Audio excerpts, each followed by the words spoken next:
안녕하세요. 대만 살던 아저씨입니다. 이번에는 여러 예언에 등장하는 동방성인 구세주에 관한 예언을 이야기해 보도록 하겠습니다. 전 세계의 예언가와 예언서에서 많은 예언이 있습니다. 천기는 사람들이 쉽게 알아보지 못하도록 하였습니다. 구세주에 관한 예언 중에 비밀리에 전해졌던 예언을 비롯하여 현대 예언가의 예언 등이 어떤 것들이 있는지 살펴보도록 하겠습니다. 20세기에는 유명한 미국의 예언가 진 딕슨은 1997년 세상을 떠나면서 난세에 희망이 깃든 예언을 남겼습니다. 인류의 희망은 동쪽에 있습니다. 1971년에 그녀가 출판한 영광의 부름에는 선악 대결전이 2020년에 발생할 것이라고 합니다. 2020년이 지났습니다. 선악 결전은 일어났을까요? 그녀가 예언한 동방의 성인은 나타났을까요? 나타났다면 어디에 있는 걸까요? 사실 중국과 외국의 역사에서 진 딕슨 외에도 동방의 성인에 대한 예언은 많이 있었습니다. 예언가들이 구세주를 칭하는 호칭이 서로 다를 뿐입니다. 예를 들어 잠이 성인 혹은 미륵불, 메시아, 다른 일부는 이사의 현자라고 부릅니다. 호칭이 하나가 아닙니다. 그러나 뭐라고 칭하든 예언가들의 공통점은 모두 같은 구세주를 가리키며 중국 동부에서 나타난다는 것입니다. 많은 사람들을 놀라게 했던 천재 화성소년 보리스카도 지구의 수호신이 중국 동부에서 나타난다고 예언했습니다.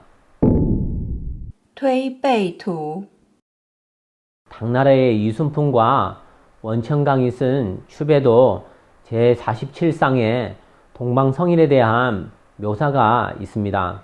言武修文，紫微星明，匹夫有责，一言为君，无往无地定乾坤。来自田间第一人，好把旧书多读到，一言一出见英明。 이 잠이 성인은 밭에서 올 것이다. 즉 일반 민간의 신분으로 나타날 것이다. 그 분은 부자도 아니고 왕의 신분도 아니고 높은 벼슬이 있는 집안에서 태어나지도 않는다. 그는 전쟁을 멈추고 전통 도덕을 인심으로 교화하여 천하를 안정시킨다라는 뜻입니다. 성인의 문치에 대한 묘사는 좀 더 구체적입니다. 성인이 축복하신 세상의 모습은 제59상에 묘사되어 있습니다. 无臣无父，无尔无我，天下一家，至真大化，一人为大，世皆服。手执千筒拔去竹，红黄黑白不分明，东南西北尽和睦。 너도 없고 나도 없다. 즉 천하가 하나로 통일된다. 민족, 종교, 인종, 신앙으로 구분 없이 진정한 조화와 화목을 이룬다라는 천하대동의 세계를 의미합니다. 천하대동에 대해 여러 가지 설이 있습니다.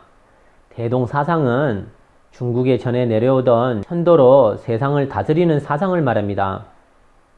이런 방식으로 다스리는 사회는 하늘을 받들고 운명을 받아들일 줄 알며 하늘을 존경하고 조상을 존중하고 국민을 보호하는 덕이 있는 자가 천명을 받을 수 있습니다. 그는 법을 적용하고 벌을 내릴 때 관대하고 신중하여 집집마다 즐겁고 평안히 사는 사회를 말합니다. 대동의 인연과 도덕은 매우 고상하고 영적 수양이 고차원적입니다. 이는 모든 사람이 같은 정도의 음식과 의복을 갖는다는 뜻은 아닙니다. 최근 서방에서 유토피아, 사회주의, 공산주의 등과 같은 사상과 이론을 비롯하여 비슷하게 생각하는 사람도 있는 것 같습니다. 그러나 그것은 세계 정치, 경제, 문화 및 기술을 통일하는 글로벌 통합을 강조하고 있습니다. 아주 적은 수의 경영진과 큰 재벌 가족이 모든 자원을 통제하여 완전히 새로운 세계 질서를 구축하는 것입니다. 비슷해 보이지만 중국 전통의 대동 인형과는 완전히 정반대의 개념입니다. 乾坤万年歌 강태공의 예언 경곰 만년가를 보겠습니다. 3000년 전으로 거슬러 올라갑니다.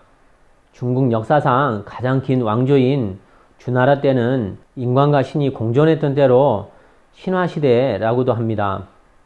강태공이 살았던 때입니다. 강태공에 관한 이야기는 상주 왕조 이후 중국의 역사가 끊어졌기 때문에 신화에서만 찾아볼 수 있습니다.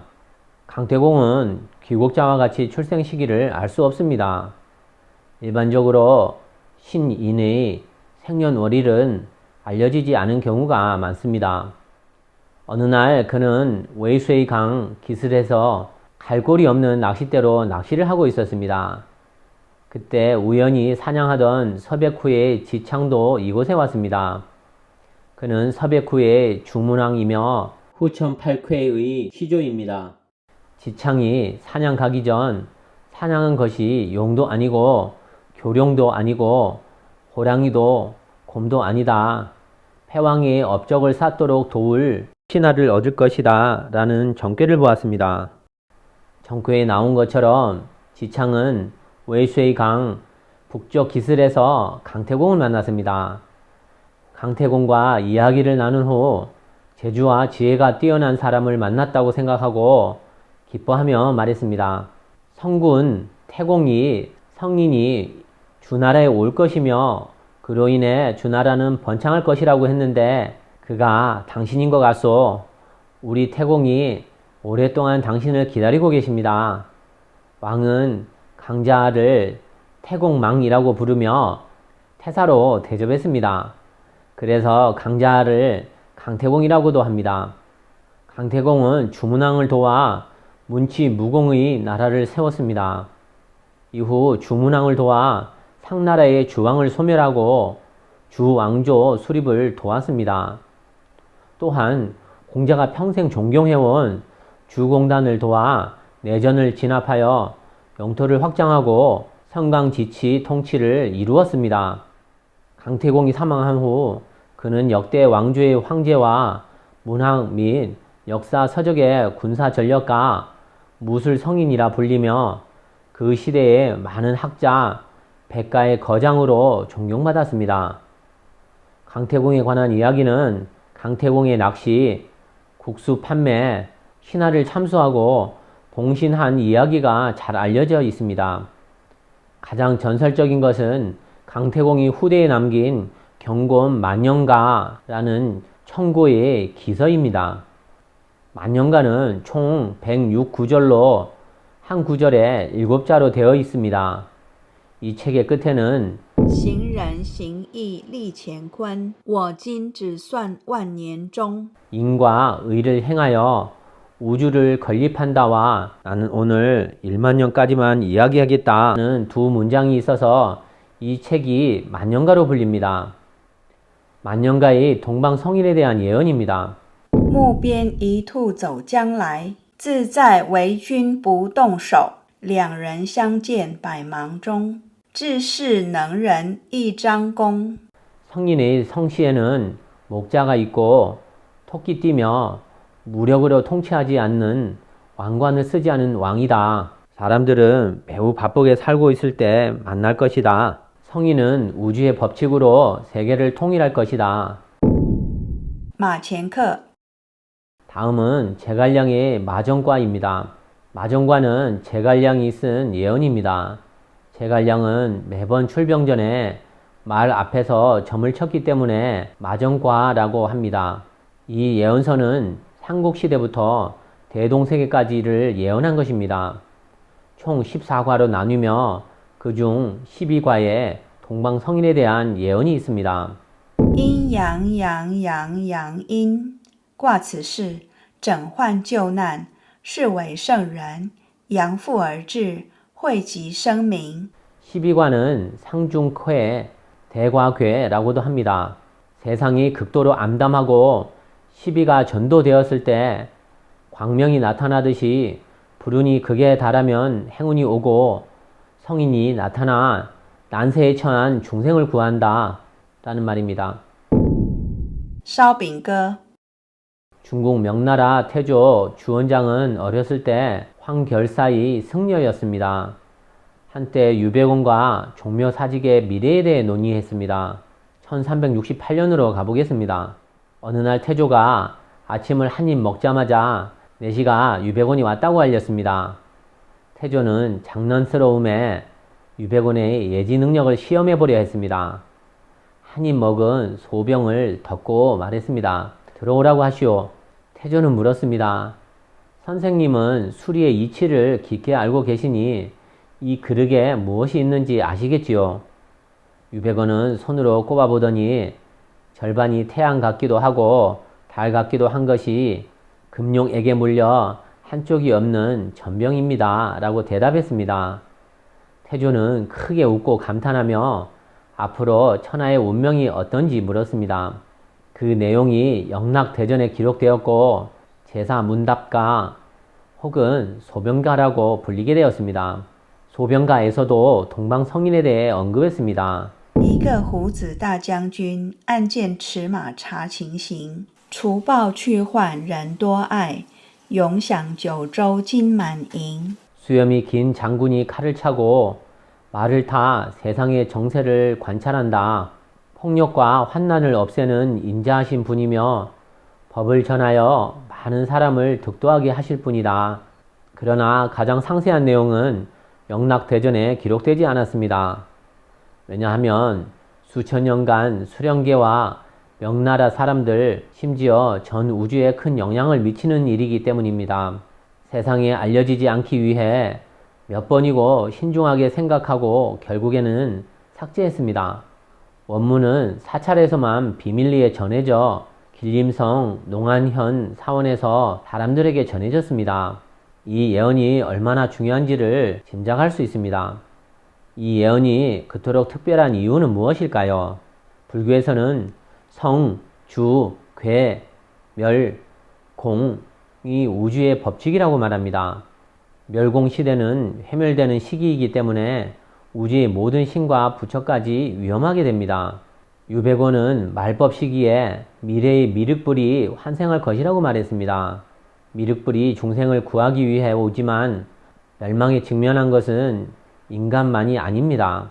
회멸에 직면한 인간과 전 우주의 부처, 도, 신까지 구원받아야 한다고 분명하게 밝혔습니다. 원문은 다음과 같습니다. 황제는 말하였습니다. 말세에 어떤 분이 대도를 전하러 오는 것인가? 유배곤은 시로 답했습니다. 不相生来不相到，头戴四两羊绒帽，真佛不在寺院内，他掌弥勒源头教。 성녀도 아니고 도가도 아닌 양털 모자를 머리에 쓰신 분입니다. 진정한 부처님은 수도원에 없으며 그는 미륵 원두교를 관장하십니다. 황제와 유배곤의 대화를 더 들어보시겠습니다. 미륵불은 어디에 강림하십니까? 미래의 지도자는 왕궁이나 벼슬을 하는 집안이나 불가나 도가의 사원에도 있지 않고 가난하고 평범한 집안에서 태어납니다. 그러나 그분은 북경에서부터 금같이 진귀한 진법을 전하여 중생을 제도할 것입니다. 청나라가 끝난 후 어떻게 될지 후세인들이 알 수 있게 더 자세히 말해 주시오.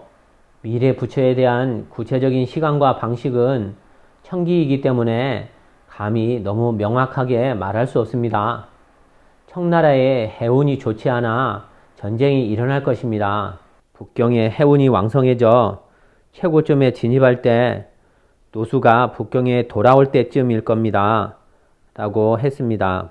노수의 노는 수의 뜻이 있고 수를 합치면 도자가 됩니다. 자료에 의하면 후진터는 1992년 초 10월에 있을 중공 14대 일중전회에 참가하기 위해 다시 베이징으로 돌아왔고 중공 최고 영도층에 올랐습니다. 유배곤의 예언대로 된 것입니다.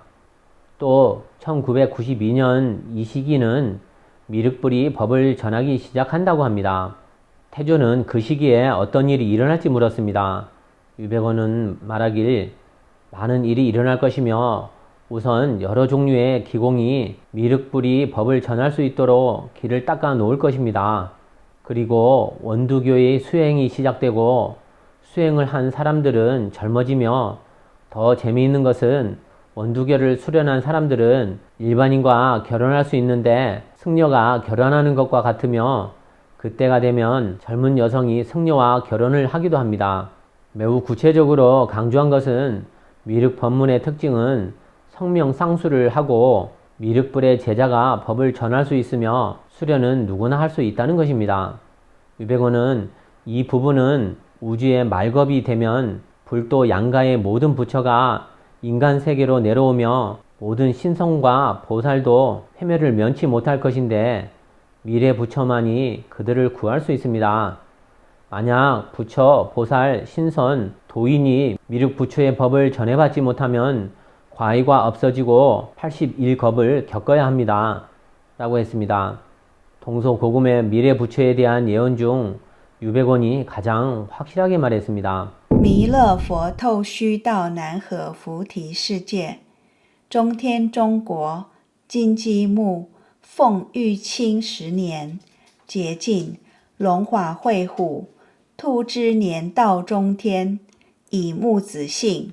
추배도에는 미륵불께서 중국에서 태어나시고 중국은 닭의 형상인데 미륵불은 토끼해와 닭 눈의 위치에서 목, 자, 즉 이시의 성으로 태어나신다고 하였습니다.